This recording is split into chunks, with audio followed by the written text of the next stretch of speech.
Hi everyone, welcome to my channel. My name is Gitanjali Oza. आजको यो भिडियोमा म बनाउन गइरहेको छु होममेड चाउमिन। तो खनाउनु न उठ्छ आफै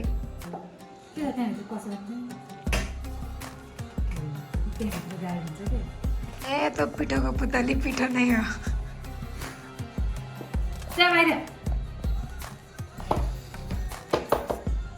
उडो पुतली उडो मैदा चाहिँ हामी 3 जना छौँ त्यही भएर 3 कप हाल्दैछौँ।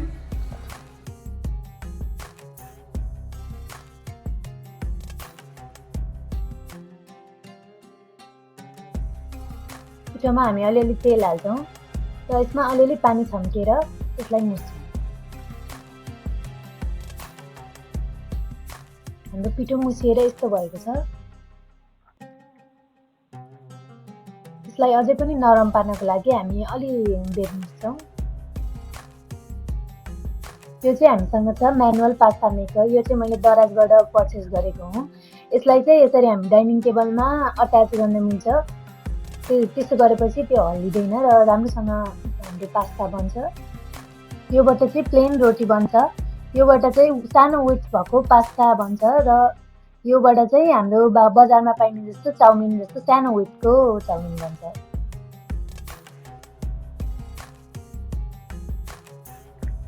अब चाहिँ हाम्रो यो राम्रोसँग फिक्स भएको छ। अब हामीले यसलाई युज गर्न सक्छौँ।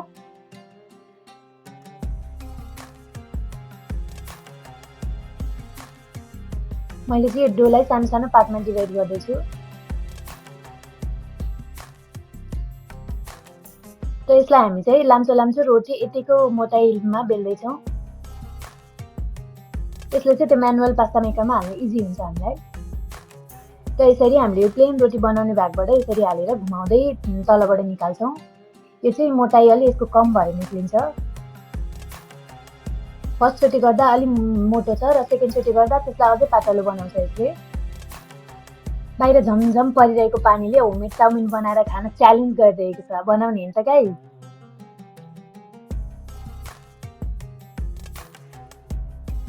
अब चाहिँ यो बिचको पास्ता मेकरमा राखेर फर्स्टमा पास्ता कस्तो बन्छ भनेर ट्राई गरौँ। त्यहाँ राखेर हामीले सिम्पली यसलाई घुमाउनु पर्छ यसको ह्यान्डललाई र पछाडिबाट चाहिँ निस्किन्छ यसरी।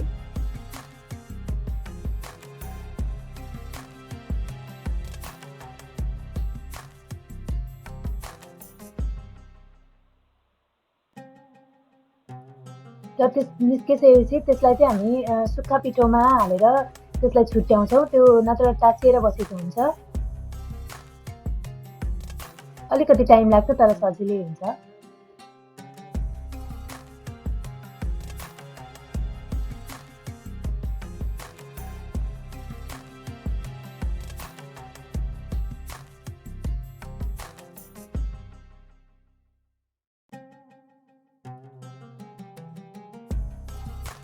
त्यसै गरी अरू बाँकी पिठोलाई पनि हामी यसरी फर्स्टमा प्लेन बनाउँदै र अहिले चाहिँ अब हामी चाउमिन बनाउँछौँ यो माथिको लकबाट।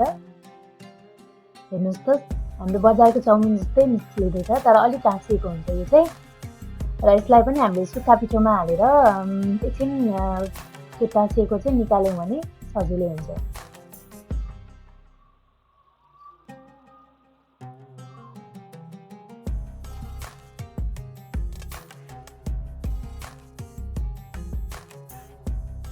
अब चाहिँ हामीले एउटा कराईमा पानी तताए त्यसमा हाल्छौँ नुन अनि त्यसपछि बेसार र अलिकति तेल र त्यसमाथि हाल्दैछौँ अघि हामीले बनाएको नुडल्स। नुडल्स उम्लिँदै गर्दा यता चाहिँ हामी काट्दैछौँ भेजिटेबल्सहरू, टमाटर अनि त्यस्तै बन्दाकोपी पनि काट्दैछौँ। हामीले लिएका छौँ गेडागुडी अनि बन्दाकोपी, प्याज, टमाटर र यो चाहिँ लसुन र अदुवाको पेस्ट।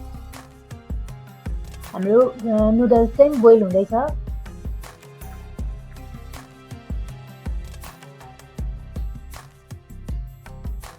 राम्रोसँग बोइल भइसकेपछि चाहिँ हामीले ट्याप वाटरबाट यसरी यसलाई धुनुपर्छ चिसो पानीले। अब चाहिँ हामी चाउमिन पकाउन स्टार्ट गर्दैछौँ। हामीले कराईलाई एकछिन तताएर त्यहाँ चाहिने जति तेल हाल्दैछौँ र मेथी र जिरा एकछिन खुवाएर हामीले त्यहाँ अघि राखेको गेडागुडी पनि यसमा एकछिन फ्राई गर्छौँ। हामीले अघि काटेर राखेको यसमा प्याज पनि हालिदिन्छौँ।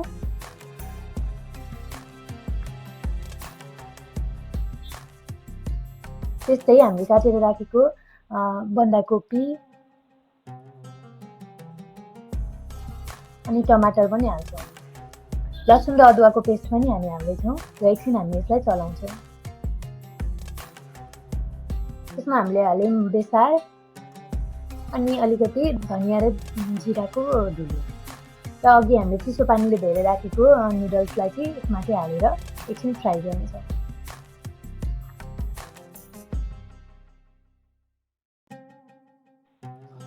चलाउँदा चाहिँ हामीले एकदम बिस्तारै चलाउनुपर्छ, नत्र सबै चुटिएर एक ठाउँमा डल्नुपर्छ।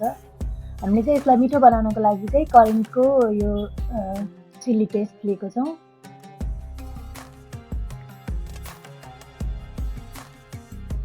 त्यस्तै यो करेन्टको मसला पनि लिएका छौँ। यो करेन्टको मसला चाहिँ अप्सनल हो, हजुरहरूले घरकै मसला हाल्दा पनि हुन्छ।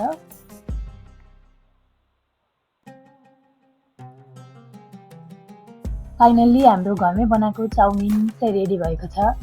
हेर्दा त्यस्तो खतरा देखिन्न, तर खाँदा चाहिँ कस्तो छ, लेट्स ट्राई। खानेकुरा बनाउन म त्यस्तो प्रो चाहिँ होइन, बट नयाँ नयाँ रेसिपीहरू ट्राई गर्न चाहिँ रमाइलो लाग्छ। हाम्रो होममेड चाउमिन चाहिँ एकदम मिठो भएको छ। तपाईँहरूलाई हाम्रो यो भिडियो कस्तो लाग्यो मन परेमा लाइक गर्नुहोस् तथा सेयर गर्नुहोस्। हाम्रो च्यानल पनि सब्सक्राइब गरिदिनु होला। Thank you.